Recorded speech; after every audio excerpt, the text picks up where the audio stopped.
Oh, everything's the truth, son. So when did you meet Graham?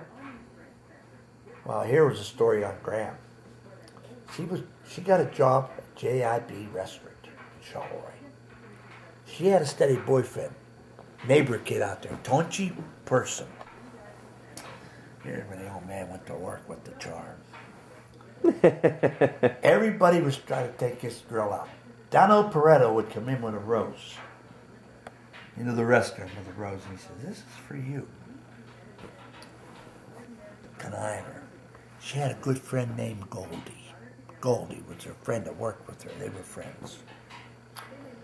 And I says to Goldie, I says, "Would you like to go to the movies?"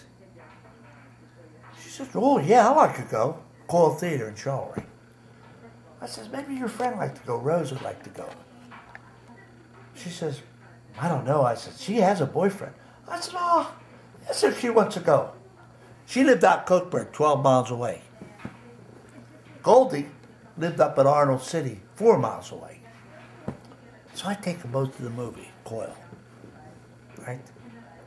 Goldie's, she's hanging on to me. I'm looking at Grandma all the time because, buddy, she was beautiful with that red hair. She was really something else. So I says, "Well, I'm going to take you home." I says, "Goldie, I'll take you home first because you're closer." I says, "Rose lives way out. How far do you live, Rose?" "Oh, I live out Bentonville. I live further out. I think 12 miles. I said, "I'll take you home first, Goldie."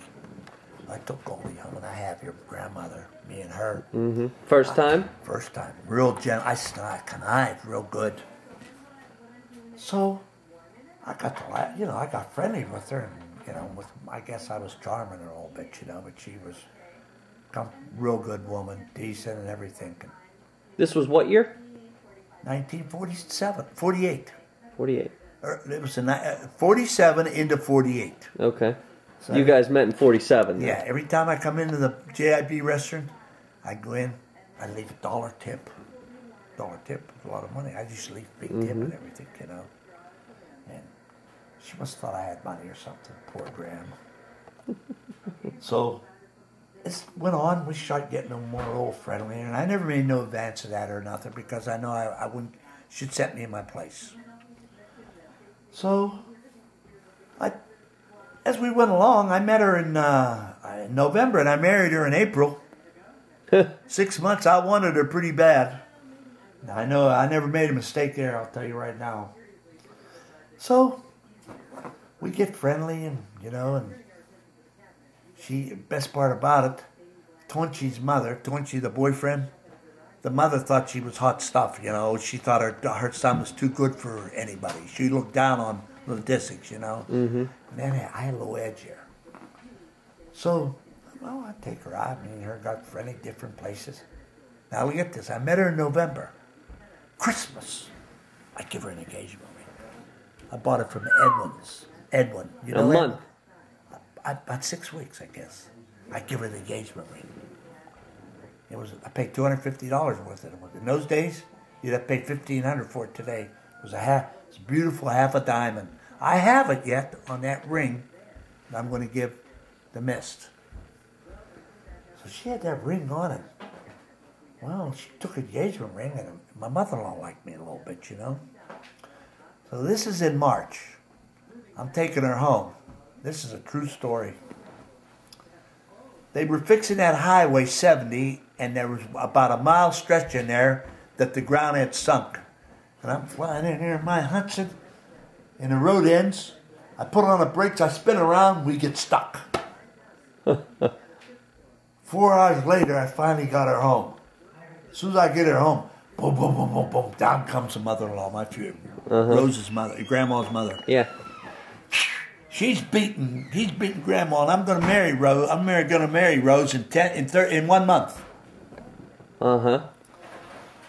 And I run out of the house. I run out of the front door. I don't know. You don't take a chance.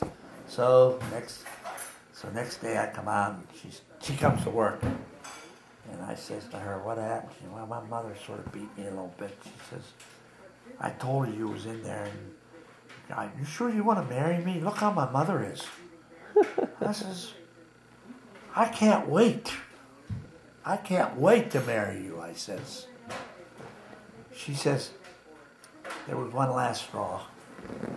Toinchy. Uh-huh. He made one last, he got wind that she was engaged. He made one last pitch. What was it? Try to get her back. What'd he do? He didn't make it. She wanted me. Oh. So we got married April 14th and 17th. 1 year later, she had blue eyes. She had Alch. The first 6 months, first few months, she wasn't happy with me.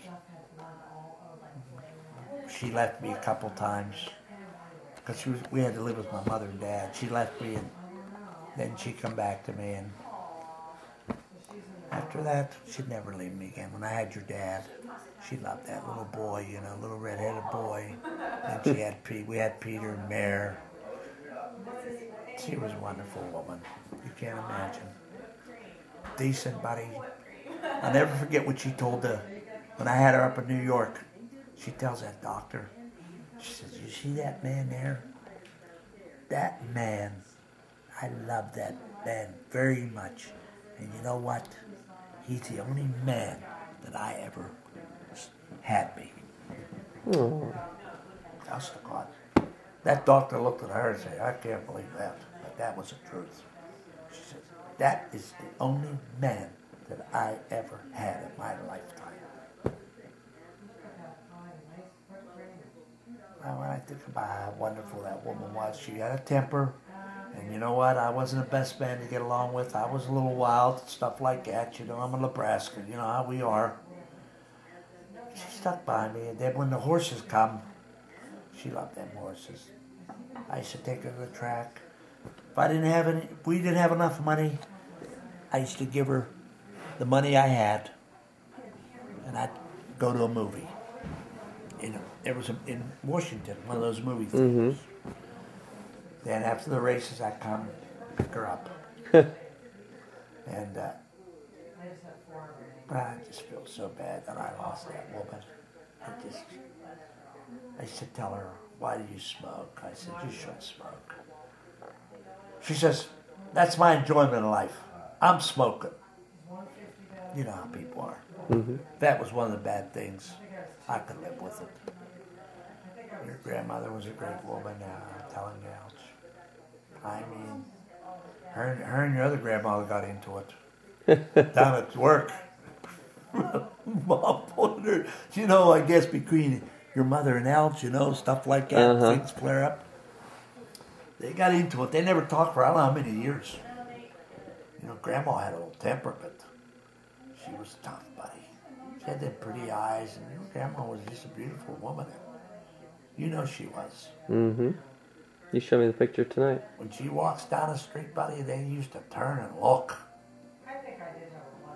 She used to best. I didn't care what she bought. She could have anything she wanted. I don't care how much she spent. I figure this way. It's our life together.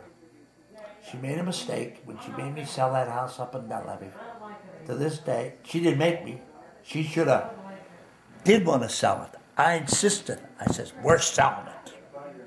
I said, I'll fix that apartment up in Charleroi and it'll be real nice and we'll have our business downstairs. The sports shop. Mm-hmm. She said, don't sell my home. Don't sell my home. I love this house. I built a brand new home. You never did see it, did you? I saw it. My dad took me up. I had a beautiful home. I worked on it. I painted the inside. I did all the floors. I did a lot of work in that house. It was a nice, happy home.